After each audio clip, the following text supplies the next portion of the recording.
নমস্কাৰ মই নৱজিত এটা বিশেষ ভিডিঅ' লৈছো টেটকাম ৰিক্ৰুটমেণ্ট এক্সামৰ সন্দৰ্ভত আপোনালোক নিশ্চয় জানে যে টেটকাম ৰিক্ৰুটমেণ্ট এক্সামৰ অনলাইন আবেদন প্ৰক্ৰিয়া যেটো চলি আছে 20 নৱেম্বৰ তাৰিখলৈকে অনলাইন আবেদন কৰিব পাৰিব আৰু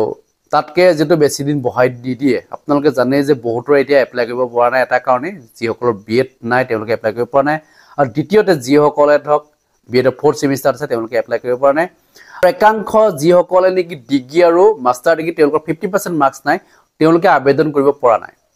তেওঁলোকৰ ফালৰ পৰা মোলে বহুতে জনাই আছে ফোন কৰি জনাইছে যে আমি আবেদন কৰিব কিয় পৰা নাই আমি ওবিসি এসটি এসসি ক্যাটাগৰী হয় আমাৰ 45% মাৰ্কস আছে গতিকে আমি কিয় আবেদন কৰিব নোৱাৰো কাৰণ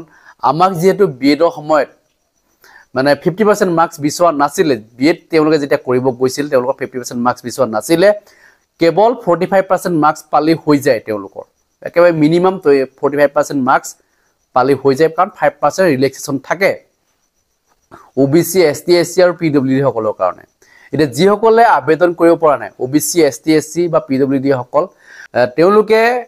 এটা কাম কৰিব পাৰে মুফালৰ মই এটা আইডিয়া দিছো আপোনালোকক কাৰণ আপোনালোকৰ এটা ষ্ট্ৰং পইণ্ট আছে আপোনালোকে হাই কোৰ্ট যাব পাৰে কাৰণ এতিয়ালৈকে যেটো আপোনালোকৰ কাৰণে কোনো ভাল খবৰ নাহিলে কাৰণ আপোনালোকে জনাই আছিল শিক্ষা মন্ত্ৰী মহোদয়ক জনাইছে আপোনালোকে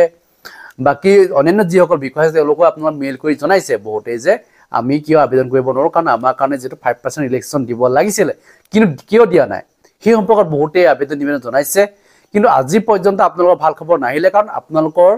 এপ্লাই কৰাৰ যেটো সময়সীমা যেটো 20 নৱেম্বৰ তাৰিখলৈকে দিয়া হৈছে মাত্ৰ দুদিন সময় বাকি আছে দুদিনৰ ভিতৰত আপোনালোকে আবেদন কৰিব লাগিব তাৰ পিছত আপোনালোকে আবেদন কৰিব নোৱাৰে কিন্তু তাৰ পিছত কাৰেকচনৰ ব্যৱস্থাটোহে আছে যে কাৰোবাৰ যদি আবেদন কৰাত ভুল হৈছে কিবা তেওঁলোকৰ কিবা গণ্ডগোল আছে তেওঁলোকে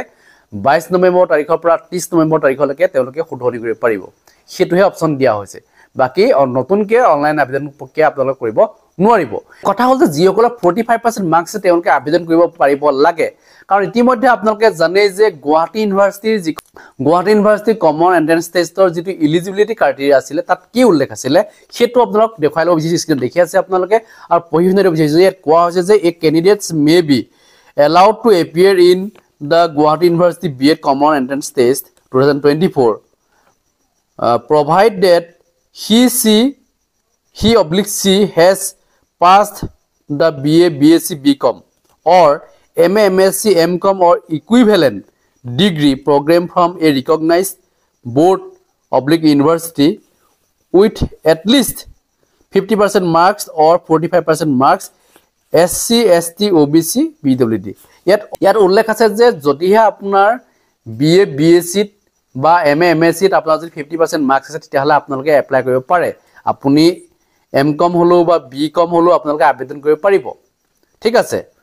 আৰু ইয়াত কোৱা আছে যে 50% মাৰ্কস এট লিষ্ট মানে 50% মাৰ্কস লাগে কিন্তু ইয়াত কি দিয়া আছে ব্ৰেকেটত or 45% marks SC, ST, OBC, PWD এনেকে দিয়া আছে or যেটো এনেকুৱাকে বহু ক্যান্ডিডেট যেটো আবেদন কৰিছে যিসকলৰ 50% মাৰ্কস নাই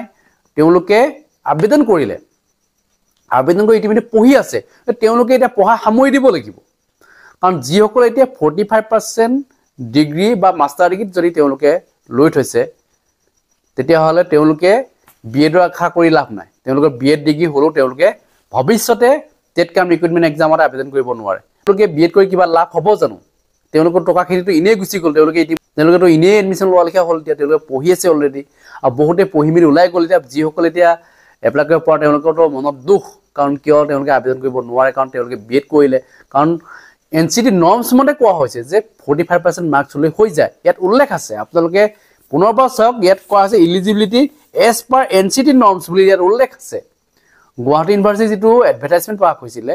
মানে কমন এন্ট্ৰেন্স টেষ্টৰ কাৰণে বিএডৰ তাত উল্লেখ আছিল উল্লেখ থকাৰ কাৰণে ইতিমধ্যে তেওঁলোকে আবেদন কৰিলে পঢ়িও আছে ইতিমধ্যে কিন্তু সেই সকলে এতিয়া আবেদন কৰিব নোৱাৰে টেটকাম ৰিক্ৰুটমেণ্ট এক্সামৰ কাৰণে ভৱিষ্যতে যদি টেটকাম ৰিক্ৰুটমেণ্ট এক্সাম অনুষ্ঠিত কৰে তেওঁলোকে তাৰ কাৰণে আবেদন কৰিব নোৱাৰিব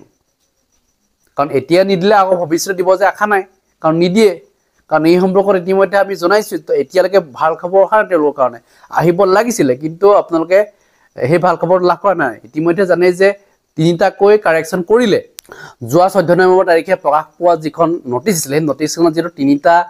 ইতিমধ্যে কাৰেকচন কৰিলে আৰু তিনিটা কাৰেকচন বুলি নহয় আসলতে এটো তিনিটা বিষয়ৰ ওপৰত ইতিমধ্যে জনালে যে ডেট এক্সটেন্ড কৰাটো ইতিমধ্যে জনাইছে আৰু লগতে 2 নম্বৰটো জনাইছে যে সকলৰ পাৰংগত আছে মানে বিএডৰ হলনি কাৰোবাৰ পাৰংগত থাকিব পাৰে সেইসকলে মানে হিন্দী শিক্ষক পদৰ কাৰণে আবেদন কৰিব পাৰে মানে পিজিটিৰ হিন্দী শিক্ষক পদৰ কাৰণে আবেদন কৰিব পাৰে সেটোতে জনাইছিলে তৃতীয়টো জনাইছিলে যে কাৰেকচন যেটো কাৰেকচন উইন্ডোটো খুলি দিয়া হৈছে 22 নৱেম্বৰ তাৰিখৰ পৰা 30 নৱেম্বৰ তাৰিখলৈকে তেওঁলোকে কাৰেকচন অপচন মানে যেটো খুলি দিছে গ্ৰেড কাৰেকচন কৰিব পাৰিব কাৰোবাৰ গণ্ডগোল থাকিলে এই তিনটা আছিল যোৱা নটিছত প্ৰকাশ কৰা মূল বিষয় গতিকে তাৰ লগতে 4 নম্বৰটো এটো হ'ব লাগিছিল যে যিসকলৰ মানে ডিগ্ৰী বা মাস্টাৰ ডিগ্ৰী 50% মাৰ্কস নাই তেওঁলোক এসটি এসসি বা ওবিসি এমওবিসি ক্যাটাগৰী হয় বা পিডব্লিউ ক্যাটাগৰী হয় তেওঁলোকক আবেদন কৰাৰ সুযোগটো দিব লাগিছিল হেতু তাত উল্লেখ থাকিব লাগিছিল কিন্তু নাথাকিলে এই সকল কেন্ডিডেটে তেওঁলোকে মই ভাবো যে হাইকোৰ্ট যদি তেওঁলোকে কৰে তেতিয়া হলে নিশ্চয় তেওঁলোকে ন্যায় পাব কাৰণ এনসিডি নৰ্মছ মতেহে আপোনালোকে হাইকোৰ্ট কৰক কাৰণ এনসিডি নৰ্মছৰ উল্লেখ আছে যে ওবিসি এসটি এসসি সকলে 45% মাৰ্কস থাকিলে তেওঁলোকে আবেদন কৰিব পাৰে গতিকে 45% মাৰ্কস যেটো আপোনালোকৰ আছে গতিকে আপোনালোকে আবেদন কৰিব পাৰিব লাগিছিল দিয়া নাই আপোনালোকে হাইকোৰ্ট যদি কয় তেতিয়া হলে নিশ্চয় আপোনালোকে সুফল লাভ কৰিব বুলি মই ভাবো কাৰণ আপোনালোক অফলাইন মোডত লৈ আবেদন কৰিবলৈ সুযোগ দিব পাৰে যিসকলে আবেদন কৰিম বুলি ভাবিছে তেওঁলোকে এটোই হল তেওঁলোকৰ লাষ্ট উপায় বিকল্প উপায় নাই আৰু বহুতে হাইব পাৰে যে হাইকোৰ্ট কৰিলে এপইন্টমেন্ট বন্ধ হৈ যাব নি টেটকাম ৰিক্ৰুটমেন্ট এক্সামটো স্থগিত ৰাখিব নেকি স্থগিত নাৰাখে কাৰণ আবেদন কৰিবলৈ যেটো সুযোগ দিয়ে গতিকে আবেদনৰ কাৰণে তেওঁলোকক অফলাইন মোডত দিব পাৰে তেওঁলোকক মানে কি সময়মা যেটো 5 দিন বহাই দিয়া হল যদি তেওঁলোকে কেছ কৰে তেতিয়া হলে নিশ্চয় খুব কম দিনৰ ভিতৰতে এই সকল প্ৰাৰ্থী যিসকলে কেছ কৰে তেওঁলোকেহে হয়তো সেই সুবিধাটো পাব কেছ নকৰা হলে কেলি নাপাব